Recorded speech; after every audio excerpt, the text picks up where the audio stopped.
Uno de los temores que tengo, y te mencionaba recién, era que generalmente cuando uno tiende a pensar en pobres o en pobreza, digamos, y se discute en estos términos, en porcentajes, la gente no se da cuenta que son personas.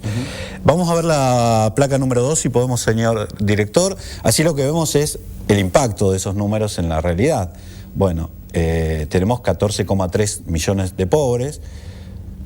Pueden diferir algunos en la cifra, pero es un núcleo muy importante y, como decía Alfonso, lamentablemente a consecuencia de las recurrentes crisis cada vez tenemos más, con lo cual corremos el riesgo de parecernos a lo peor de Brasil en momentos en que paradójicamente además Brasil está atacando ese problema por primera vez en años en serio. Ese y muchos otros, ¿no? Y muchos otros. Nos da sana envidia.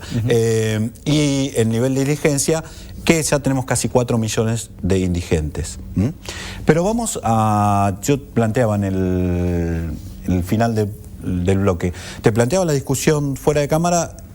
Tenía más presente el proyecto de Lozano. Vos me recordabas que la coalición cívica va con un proyecto que también tiene que ver con un subsidio universal a la niñez. Sí, nosotros lo llamamos ingreso ciudadano porque creemos que en la definición de derechos humanos y en la definición de una nación democrática republicana tenemos que poder generar las condiciones mínimas de subsistencia y de cuidados básicos para que los chicos tengan un punto de partida o tengan una igualdad de oportunidades que hasta ahora no tienen, ¿no? Entonces, para nosotros no es un subsidio, es un derecho adquirido, todavía no recibido por muchos niños. Es un derecho en realidad consagrado por nuestra Constitución también. Absolutamente. Sí, claro. Y insistimos en que no es un subsidio porque, digamos, la connotación del subsidio en cuestión social es la connotación clientelar del PJ y de otros partidos también, que han usado muchas veces a los pobres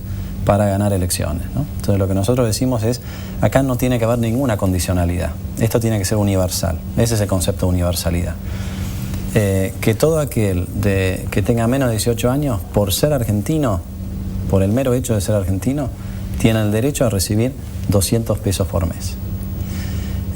Hay una contrapartida, y es que la madre o el tutor a cargo de ese chico o esa chica tiene que estar al día con las vacunas, con el... Supongo que la escolaridad también. La escolaridad.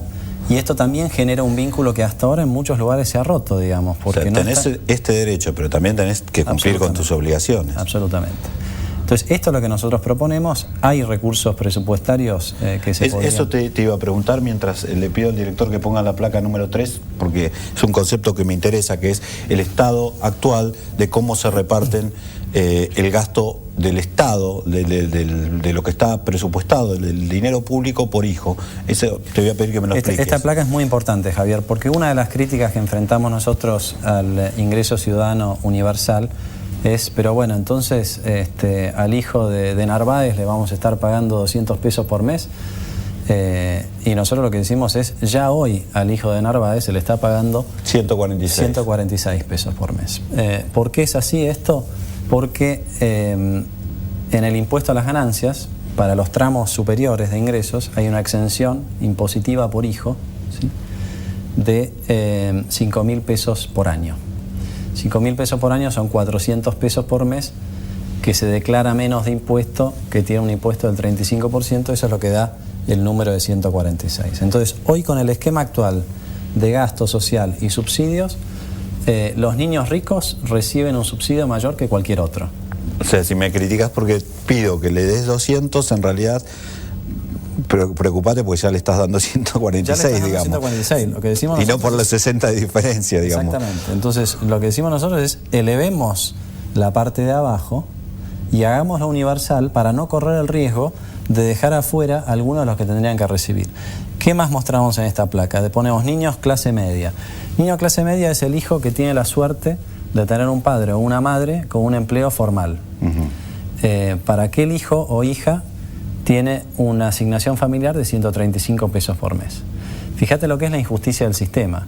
Si el padre o la madre tiene un empleo informal, ese chico para el Estado perdió el derecho, digamos, que es absolutamente insostenible, digamos. ¿Cuál es la matriz del derecho? Es, porque mi padre tiene un empleo formal, yo recibo, y si mi padre no tiene un empleo formal, no recibo, ¿no?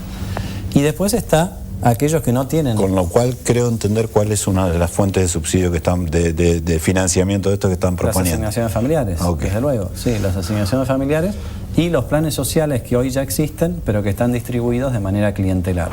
Y después tenemos familias pobres con 2 hijos, con 3 hijos, con 4 hijos, de 100 a 73 pesos, y además los pobres sin plan, nada, obviamente. Exactamente, nada. Entonces lo que nosotros decimos es, quitemos la responsabilidad de los padres. La pobreza, como decíamos antes, 14 millones de personas que llevan mucho tiempo debajo de esa línea de pobreza, nos va a costar mucho tiempo resolver. Ataquemos directamente la nueva generación para que no se perpetúe la pobreza, para que no estemos tratando del problema de los hijos de padres pobres, ¿no? Por lo menos ataquemos en ese lugar. Y ahí lo que decimos es 200 pesos por hijo, que vos fijate en los tramos más vulnerables de nuestra sociedad, podemos hablar de madres con en promedio 5 o 6 hijos. ¿Sería universal? ¿Hasta qué edad? Hasta los 18 años. La mayoría de edad. Sí. ¿Y el costo presupuestario? El costo presupuestario son más o menos 28.000 millones de pesos.